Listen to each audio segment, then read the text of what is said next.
ई कत्तो भेली अपने के मकान? हमार देवधा मकाम पर ताराम यादव के लड़का भेली मास्टर साहब के, अशोक यादव जो है मवेशी डॉक्टर के भाई भेली।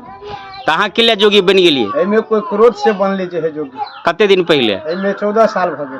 14 साल तक के स्थान के ग्रहण है, लेकिन मायने भिक्षा देते तो जो है निघटियो जेते मन के। तो अखन एबर गेल छलिए घर पर? जी, पोरसाल गेली, दूगो सरंगी फोड़ देलक माय बहन, एबर फिर भिक्षे द्वारे घुरिया रहली। मतलब चीन गेल? जी, नहीं दिल भी।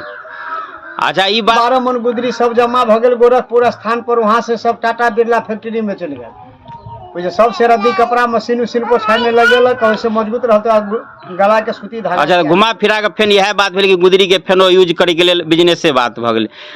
ये जमा करो पड़िए गोरखपुर में, क्या और किछो? 12 मन गुदरी, 12 मन जौ, तिल, धूप, अगरबत्ती, कासा, पीतल, मोद, मखाम, घी, महत के भिक, सौगा, चंदन के लकड़ी, कुल मिला के 84 मन सब मिला कर।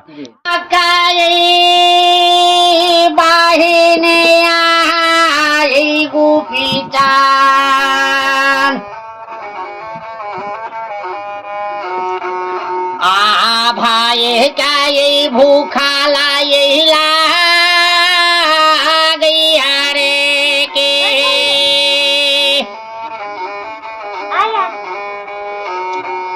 आही बी